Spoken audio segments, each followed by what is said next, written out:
खबर यह है कि ताइवान का मार्केट केवल एक कंपनी के दम पर भारत के कुल मार्केट कैप से आगे निकल गया है और भारत को पीछे छोड़कर ताइवान अब दुनिया का 5वां सबसे बड़ा मार्केट बन गया है। लेकिन रिकॉर्ड तोड़ने के मामले में भारत भी पीछे नहीं है। हमने बलात्कार और हत्या के सजायाफ्ता कैदी राम रहीम को पैरोल देने के मामले में पूरी दुनिया को पीछे छोड़ दिया है। राम रहीम का ऑन रिकॉर्ड हुनर देखिए कि वह हर तीसरे महीने जेल के बाहर 1 महीना बिताता है। स्थिति यह है कि वह खुद भी भूल गए होंगे और अब अखबारों चैनलों को भी गिनना बंद कर देना चाहिए कि उन्हें उम्र कैद की सजा में 14 बार या 16 बार कुल कितनी बार पैरोल मिली है।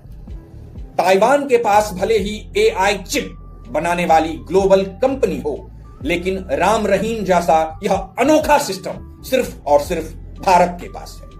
यहां एक तरफ आर्थिक आंकड़े खिसक रहे हैं, वहीं दूसरी तरफ प्रशासनिक व्यवस्था का यह खेल चल रहा है। जरा पूरी क्रोनोलॉजी को समझिए।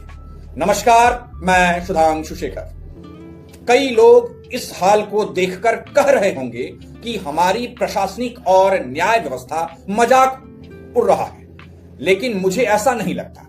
अगर हमारी व्यवस्था को लगता है कि उसका मजाक उड़ रहा है, तो क्या राम रहीम को कभी 21 दिन की पैरोल तो कभी 40 दिन की पैरोल पर बार बार बाहर आने का अवसर मिलता क्या? असल में मजाक व्यवस्था का नहीं उड़ रहा, मजाक तो इस बात का उड़ रहा है कि अब इस देश में कोई इस पर मजाक भी नहीं उड़ाता। आंकड़ों पर आइए। एक तरफ उमर खालिद और सरजिल इमाम का मामला देखिए, या भीमा कोरेगांव केस के प्रोफेसरों और वकीलों को देखिए, जिनकी एक बिल के लिए हाई कोर्ट से सुप्रीम कोर्ट तक सालों साल सुनवाई चलती रही और जमानतें रद्द होती रही।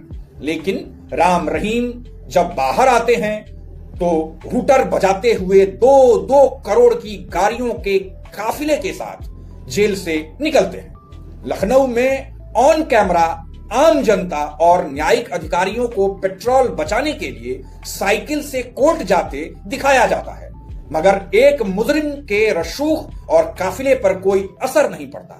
वह फेसबुक पर लाइव आकर अदृश्य जनता को नमस्ते कहता है और हमारा गोदी मीडिया चुप रह जाता है, क्योंकि गोदी मीडिया होने का यही सबसे बड़ा फायदा है कि आपको बेवजह सच बोलने का झंझट मोल नहीं लेना है। बात सिर्फ राम रहीम तक रुकी होती तो गनीमत थी। हमारे देश ने तरक्की की एक बिल्कुल अलग ही राह चुन ली है।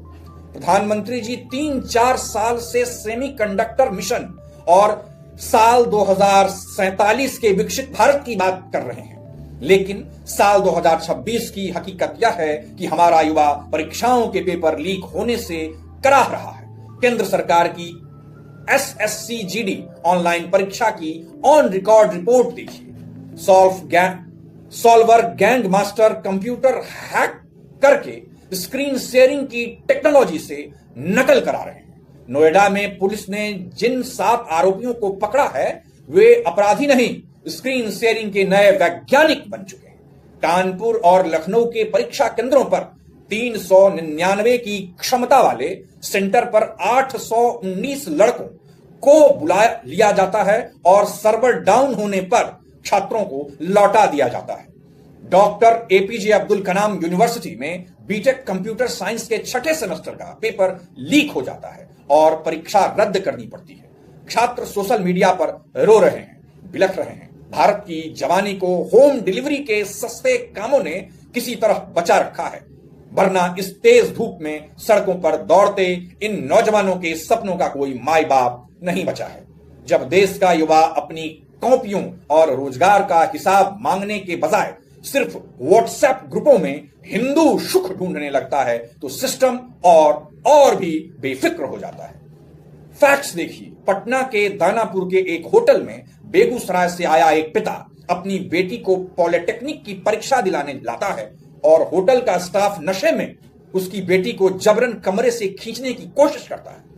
मुजफ्फरपुर में अनस अहमद नाम का एक यूट्यूबर फूड रिव्यू करते हुए गली दिखाते समय गलती से वीडियो में मंदिर का शॉट शामिल कर लेता है, तो पुलिस उसे सांप्रदायिक तनाव और जन भावनाएं आहत करने के नाम पर गिरफ्तार कर लेती है।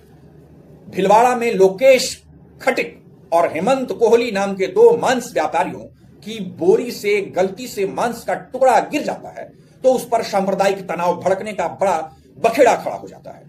दूसरी तरफ वेदांत ने जब सीबीएसई की पोल खोली तो उसे इंटरनेट पर सीधे पाकिस्तानी बता दिया गया।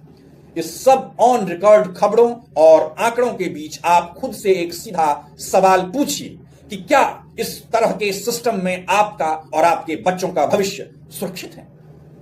राम रहीम और पेपर लीक करने वाले गिरोहों का भविष्य तो यहां पूरी तरह नजर आ रहा है, बिल्कुल सुरक्षित है। लेकिन देश के आम नौजवान का क्या, उसकी इस पर क्या राय है, मुझे नीचे कमेंट बॉक्स में जरूर बताइए। इस वीडियो को देश के हर उस छात्र और माता पिता के साथ शेयर कीजिए जो इस बहरे सिस्टम की मार झेल रहे हैं। चैनल को सब्सक्राइब नहीं किया है तो कर लीजिए। अपना ध्यान रखिए, अपनों का ख्याल रखिए। बहुत बहुत धन्यवाद।